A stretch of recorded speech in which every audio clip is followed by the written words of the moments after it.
स्वामिनारायणः साक्षादक्षरपुरुषोत्तमः सर्वेभ्यः परमां शान्तिम् आनन्दं सुखमर्पयेत्। वसुदेवसुतं देवं कंसचाणूरमर्दनं देवकी परमानन्दं कृष्णं वन्दे जगद्गुरुम्। ॐ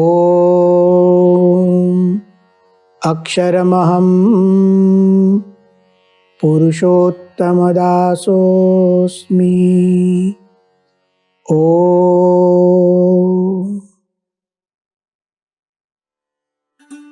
द्वितीय अध्याय के तृतीय श्लोक में भगवान श्री कृष्ण ने अर्जुन को कहा, क्लैब्यम मास्मगम पार्थ नैतत्त्वयि उपपद्यते क्षुद्रम हृदय दौर्बल्यम त्यक्त्वा उत्तिष्ठ परंतप। इस पर हमने विचार किया था। आज और थोड़ी बात इस श्लोक में करना चाहता हूं, खासकर जो भगवान श्री कृष्ण ने संबोधन किया, एड्रेस किया, परंतप, शत्रुओं पर विजय प्राप्त करना। हे अर्जुन, क्लैब्यम मास्मकम। थोड़ी बात तो हमने की थी इस पर कि व्यक्तियों को संबोधन कैसे किया जाए। ये एक बहुत महत्व की बात है हमारे जीवन में। हम एक सामूहिक जीवन जीते हैं, हम अकेले नहीं हैं।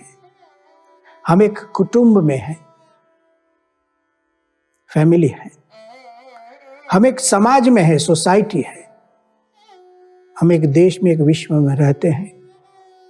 ऐसे समय में परस्पर हम जब साथ में रहते हैं तो हमारे जीवन में और लोगों के जीवन में उलझने आती हैं, शंका, प्रश्न, पीड़ा, ये सब चलते रहता है। गलती भी हो जाती है।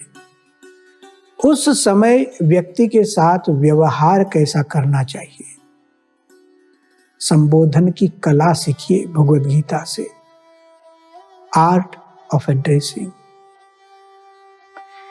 खासकर माता पिता को समझना चाहिए अपने पुत्र और पुत्रियों के लिए, बेटे और बेटियां, इनको आप कैसे संबोधन करते हैं, किस तरह से बुलाते हैं उनको, कैसे उनके नाम होते हैं, और जब बुलाते हैं तब कितने प्यार से, उसमें कैसे शब्द प्रयोग, ध्यान रखना पड़ता है।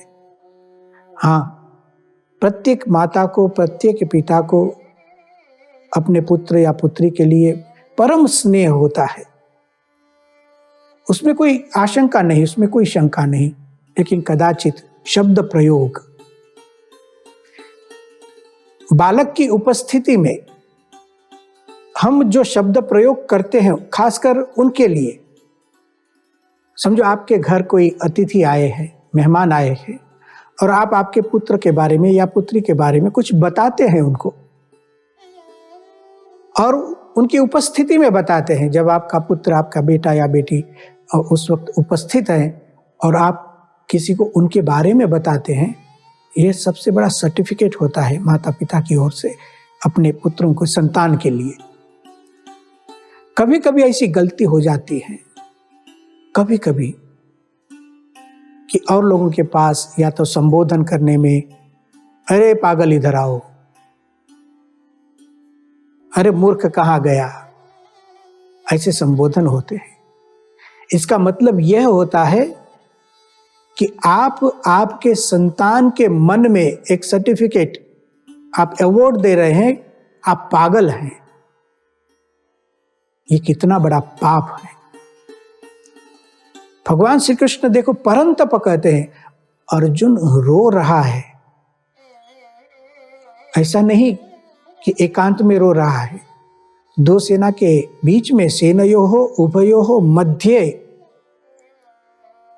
भगवान श्री कृष्ण के साथ है तो भी ऐसे समय में भी भगवान श्री कृष्ण का संबोधन देखिए पार्थ के लिए, परंतप। प्रमुख स्वामी जी का एक प्रसंग कहना चाहता हूं। बहुत वर्ष पूर्व प्रमुख स्वामी जी महाराज मुंबई में थे। प्रतिदिन प्रातः काल वे भक्तों को मिलते थे, उनकी उलझनों को, उनके प्रश्नों को सुनते थे और निराकरण देते थे, और फिर मिलकर ऊपर जाकर नित्य कर्म करते थे उनका। एक दिन ऐसे हुआ, स्वामी जी सब भक्तों को मिले और उनके प्रश्नों को सुनकर अपने निवास स्थान जा रहे थे। उसी समय एक भक्त आए, अपने पुत्र को साथ में पकड़ कर लेकर आए, और स्वामी जी तो जा रहे थे अपने निवास स्थान। कहा, स्वामी जी ठहरिए ठहरिए, एक काम है स्वामी जी। स्वामी जी ने कहा, क्या काम है बताइए। उन्होंने अपने पुत्र को आगे किया कि देखो स्वामी जी, ये मेरा पुत्र मूर्ख है, ठीक से पढ़ाई नहीं करता है, उसमें बुद्धि नहीं है। एक के बाद एक सर्टिफिकेट आने लगे अपने पुत्र के लिए। प्रमुख स्वामी जी को कहता है, एक पिता अपने पुत्र के लिए मूर्ख है, ठीक से पढ़ाई नहीं कर रहा है, बुद्धि नहीं है, बुद्धिहीन है, इसको कुछ याद ही नहीं रहता है। फिर उसने स्वामी जी को कहा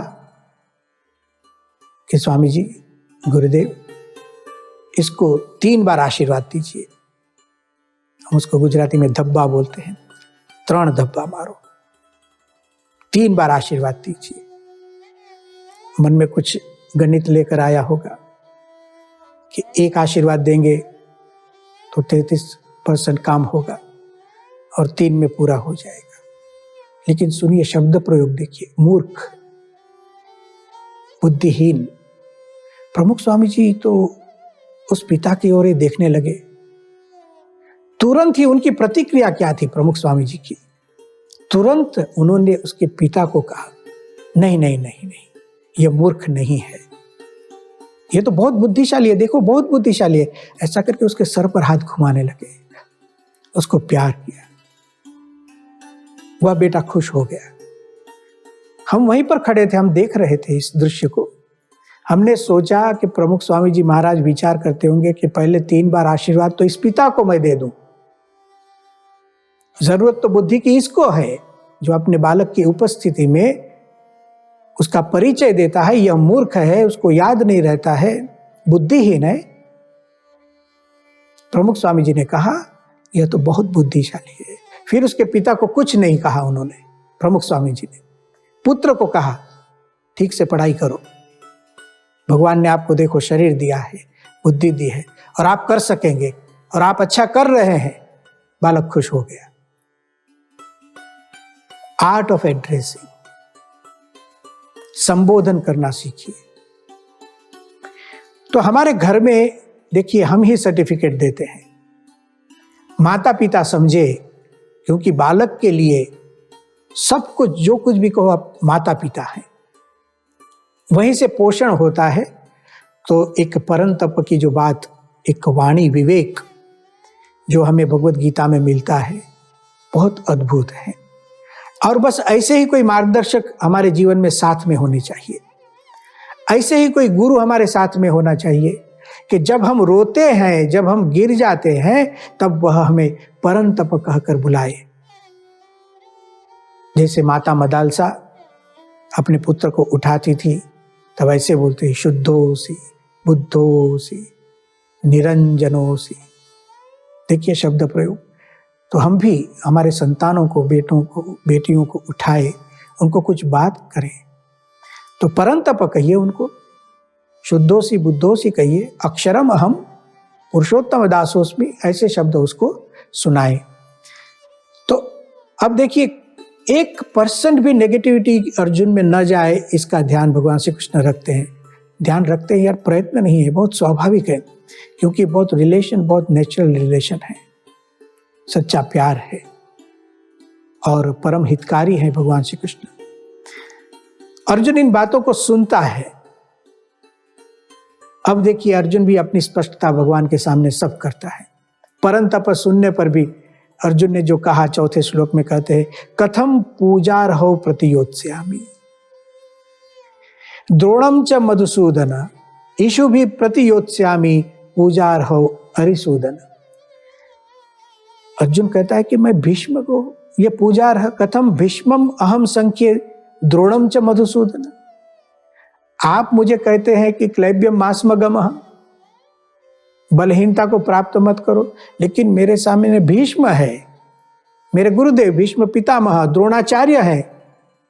कथम भीष्मम अहम संख्ये द्रोणम च मधुसूदन ईशु भी प्रतियोत्स्यामि।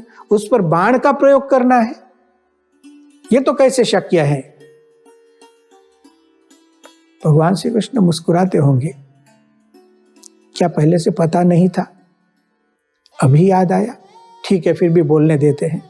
अर्जुन और कहते हैं, गुरुन अहत्वा ही महानुभावान श्रेयो भोक्तुम भैक्ष्यमपीह लोके हत्वार्थ कामांस्तु गुरून् इहैव भुंजीय भोगान रुधिर प्रदिग्धान। इन गुरुओं को मैं मारना नहीं चाहता हूं, मैं रुधिर प्रदिग्ध रक्त से लिप्त इस राज्य को लेकर क्या करूं? उससे तो अच्छा है मैं भीख मांगता फिरूं। देखिए, अर्जुन ये सब बात स्पष्ट कर देता है, फिर भी अपने तर्कों पर, उसके पास तर्क तो बहुत है, लेकिन अपने तर्कों पर अधिक समय तक निर्भर रहना अर्जुन के लिए कठिन है। वही विचलित हो जाता है, अपने विचारों से ही विचलित। युद्ध करने के विचार में भी विचलित था, अब न करने के विचार में भी विचलित था उसको है। स्पष्ट कहता है भगवान श्री कृष्ण को अर्जुन, न चैतद विद्मः कतरन्नो गरीयः यद्वा जयेम यदि वा नो जयेयुः यानेव हत्वा न जिजीविषामः तेव स्थिता प्रमुखे धार्तराष्ट्राः। हम यह भी नहीं जानते हैं कि हम लोगों के लिए युद्ध करना और न करना, इन दोनों में से कौन सा अत्यंत श्रेष्ठ है। हम यह भी नहीं जानते हैं कि हम जीतेंगे या हम हारेंगे। अस्पष्टता हो गई। भगवान श्री कृष्ण शांति से सुनते हैं।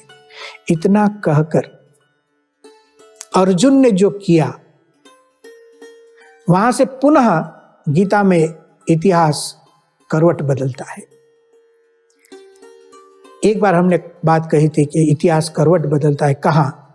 जब उत्साही धनुरुद्यम्य वाला अर्जुन, उत्साही अर्जुन विषादी हो जाता है, करवट वहां एक बार बदल गई थी। अब यहां फिर से इतिहास अब एक परिवर्तन लेता है, एक मोड़ पर आ जाता है। अर्जुन के जीवन में प्रश्न तो आया, लेकिन एक उपाय इतना अद्भुत उसने किया, और जिसकी वजह से आज अर्जुन हमारा आदर्श है, और आज हम रोज अर्जुन को याद करते हैं, हमारा आइडियल मानते हैं, अर्जुन के पथ पर चलते हैं। उसका कारण जो है, बहुत से कारणों में से एक कारण जो अब अर्जुन करने जा रहा है, दूसरे अध्याय का 7वां श्लोक। आपके पास भगवत गीता है, आपको जब भी समय मिले, अब मैं इस श्लोक को आपको सुनाऊंगा, जब भी समय मिले आप उस पर विचार कीजिएगा, चिंतन मनन निधिध्यासन कीजिए। अत्यंत आवश्यक एक सिद्धांत को अपने जीवन में अपना लेता है अर्जुन, और भगवान श्री कृष्ण को कहता है, कार्पण्य दोषोपहत स्वभावः पृच्छामि त्वां धर्म सम्मूढ़ चेताः यत् श्रेयस्यात् निश्चितं ब्रूहि तन्मे शिष्यस्तेहं शादिमां त्वां प्रपन्नम। शिष्यस्तेहं, मैं आपका शिष्य हूं। कितना अर्थ गंभीर है यह वाक्य, कितना अर्थ गंभीर। शिष्यस्तेहं, शिष्य ते अहम, ऐसे 3 शब्द दिखते हैं, लेकिन अर्थ की गंभीरता देखिए। मानो ज्ञान विज्ञान की प्राप्ति का शिलालेख, ज्ञान विज्ञान की प्राप्ति का शिलालेख। जब आप किसी की शिष्यता को स्वीकार करते हैं और समर्थ गुरु हो, तो ज्ञान विज्ञान तो आंगन में खेलते हैं। निश्चिंतता और परमानंद का जन्म, मानो एक संजीवनी सूत्र। निश्चिंतता, योग्य गुरु मिलना और शिष्यस्ते हम बोलकर उसकी शरणागति लेना निश्चिंतता देती है। किसी माता की गोद में कोई बालक सोता है, कितना निश्चिंत होता है। गुरु की शरणागति में यह शक्ति है, हमें निश्चिंतता मिलती है। केवल निश्चिंतता नहीं, निश्चिंतता और परमानंद का संजीवनी सूत्र। परमानंद, कोई शिष्य बन जाता है तो उसको एक आनंद की अनुभूति होती है। हाँ, पता उसको ही चलेगा जो शिष्यता का स्वीकार करे। मानो शिष्यस्ते हम एक सदैव स्मरणीय जप मंत्र। शिष्यता एक उन्नति का प्रवेश द्वार। मैं जब किसी का शिष्य बनता हूं तो एक उन्नति के प्रदेश में चले जाता हूं। उस प्रदेश का द्वार है शिष्यता। गुरु की शरण में जाइए, शिष्यता का स्वीकार कीजिए। शिष्यस्ते हम, शिष्यस्ते हम। शिष्यता शक्ति, साहस, उत्साह की गंगोत्री है। शक्ति चाहिए। शिष्यता अबुद्धता या लाचारी नहीं, यह प्रबुद्धता है, दक्षता है। शक्ति चाहिए। योग्य गुरु की शरण में बैठिए। साहस, साहस करना है लेकिन दिशा चाहिए साहस के लिए। साहस योग्य दिशा में होना चाहिए। शिष्यता से एक साहस का परिचय होता है, उत्साह, ज्ञान। देखिए, कोई व्यक्ति जब शिष्यता ग्रहण करने का निर्णय करता है, वह सुख शांति को आमंत्रण देता है। उलझनों का निराकरण शिष्यता में। शिष्यता क्या नहीं है, शिष्यता सर्वस्व है। लेकिन शिष्यता स्वीकारना, किसी का शिष्य बनना सरल नहीं। अहंकार, अहंकार। शिष्य बनना हो तो अहंकार को ठोकर मारना पड़ता है। जो व्यक्ति अहंकार को ठोकर मार सकता है वही शिष्य बन सकता है। अभिमानी व्यक्ति कभी किसी का शिष्य नहीं बन सकता। देखिए, आज विश्व में आप बातें सुनते रहे, बहुत सी बातें होती। गुरु करने की कोई आवश्यकता नहीं, मैं ही मेरा गुरु हूं। नहीं, शक्य नहीं, कभी शक्य नहीं। अहंकार वश कोई ऐसा बोल दे तो ठीक है। ऐसा बोलने वालों के भी गुरु होते हैं, उनका भी एक समुदाय होता है। इस समुदाय को भी अपने गुरु में श्रद्धा ही होती है, उनके ही चेले होते हैं ये सब। अभिमानी कभी किसी का शिष्य नहीं बन सकता, कठिन हो जाता है, अशक्य सा बन पड़ता है। और इसीलिए ऐसे अभिमानी व्यक्तियों के संशय, उनके दुख, असंतोष कभी मिटते नहीं।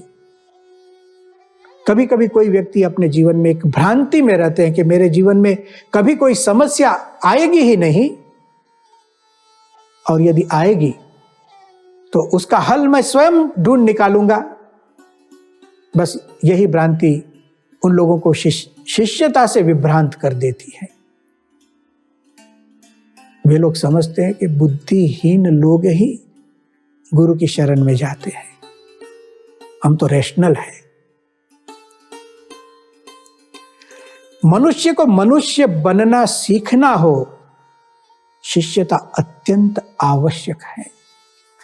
अर्जुन ने देखो एक मंत्र सुना दिया, हमें एक शक्ति का स्रोत दे दिया, एक ऊर्जा का समुद्र यहां है। जब अर्जुन कहता है शिष्यस्तेहम् शादिमाम त्वां प्रपन्नम। हमारी वैदिक सनातन परंपरा देखिए आप, कोई व्यक्ति कहे कि गुरु करने की कोई आवश्यकता नहीं, अशक्य है, अशक्य है, यह सिद्धांत नहीं है, यह भ्रांति है, अज्ञान है। एक व्यक्ति बताइए जिसने किसी को गुरु न किया हो और किसी विद्या को प्राप्त किया हो। शक्य ही नहीं, शिष्य बनना ही पड़ता है। अरे आज हम जो बोल रहे हैं वह भी किसी को गुरु किया है बचपन में पता नहीं, लेकिन हमारी आसपास के लोग जो बोल रहे थे उसको सुनकर हमारी भाषा हो गई। हमारे एक्सेंट भी वही आते हैं जो आसपास में थे, तो वे सब हमारे गुरु हो गए। आज मेरा जो परिवेश है वह भी किससे सीखा हुआ है। आज का युवा वर्ग देखिए, अपने बाल कटवाते हैं तो बाल के भी एक गुरु होते हैं, उनके वे शिष्य होते हैं। ऐसे बाल मुझे कटवाने हैं, वह गुरु बन गया। हम जिसका अनुकरण करते हैं वे हमारे गुरु हैं, हम उनके शिष्य हैं। तो गुरु तो बनाना ही पड़ता है। भाषा में अलग गुरु, बाल कटवाने में अलग गुरु, कपड़ों के लिए अलग गुरु, अरे शूज पहनने में अलग गुरु होते हैं। गुरु के सिद्धांत का खंडन मत कीजिए। गुरु की आवश्यकता है, परम आवश्यकता है। वैदिक सनातन काल से हमें दिखता है। हमारे उपनिषदों ने कहा तद विज्ञानार्थम स गुरुमेवाभिगच्छेत समित पाणि श्रोत्रियम ब्रह्मनिष्ठम। यदि कोई व्यक्ति साक्षात्कार पाना चाहता हो, सुख और शांति पाना चाहता हो, तद विज्ञानार्थम स गुरुम एवाभिगच्छेत। हमारे वेदों में देखिए गुरु शिष्य संवाद कितने अद्भुत। उपनिषदों में देखिए, प्रश्नोपनिषद में 6 शिष्य पिप्पलाद नाम के गुरु के पास जाते हैं और कितना अद्भुत ज्ञान पाते हैं। आप छांदोग्य उपनिषद को देखिए, नारद जी सनत कुमार नाम के गुरु के पास जाते हैं, कितना अद्भुत ज्ञान पाते हैं। आप रामायण पढ़िए, भगवान राम तो स्वयं भगवान थे, उन्होंने भी गुरु किए हैं, शिष्यता का स्वीकार किया, हमें सिखाया। भगवान होकर भी यदि शिष्य होते हैं तो हमें तो होना ही चाहिए। तो हमारी एक सनातन धर्म की परंपरा में यह गुरु शिष्य संबंध आज भी देखिए तत्त संप्रदायों में,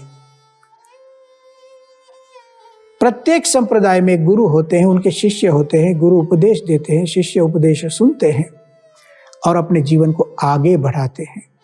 तद विज्ञानार्थम स गुरुम एवाभिगच्छेत। गुरु की शरण में जाना चाहिए। अर्जुन इस सिद्धांत को भली भांति जानता है, भली भांति जानता है, और उसने भगवान श्री कृष्ण की शरणागति स्वीकार कर ली। शिष्यस्ते हम शादिमाम त्वाम प्रसन्न। यहाँ आदि शंकराचार्य जी का एक वाक्य अद्भुत है। उन्होंने गुरु शिष्य संबंध के लिए कहा है, षडंगादि वेदो मुखे शास्त्र विद्या कवित्वादि गद्यम सुपद्यम करोति गुरोरंध्रि पद्मे मनश्चेन्न लग्नम ततः किम ततः किम ततः किम ततः किम। कोई व्यक्ति चारों वेदों को जानता हो, केवल 4 वेद नहीं, षडंगादि वेद, 6 अंग के साथ वेदों को जानता है, मुखे शास्त्र विद्या सब कंठस्थ है, कवित्व भी उसमें है, सब कुछ समझो लौकिक जितनी सिद्धियां उपलब्धियां हैं वो लेकर बैठा है, लेकिन शिष्य नहीं बना। गुरोरंध्रि पद में मनश्चेन्न लग्नम। शिष्यस्तेहम का गीता मंत्र यदि उसके जीवन में नहीं है, किसी को गुरु के रूप में स्वीकार नहीं किया, ततः किम ततः किम ततः किम ततः किम, उसका जीवन व्यर्थ है। अर्जुन ने एक अद्भुत सीख हमें दी, भगवत गीता ने एक अद्भुत मार्गदर्शन किया, शिष्यस्तेहम, गुरु की शरण में जाइए। अब गुरु की शरण लेकर अर्जुन जो बात बताता है वह भी अद्भुत है। अगले व्याख्यान में इसकी बात करेंगे। ओम शांति ही शांति ही शांति ही।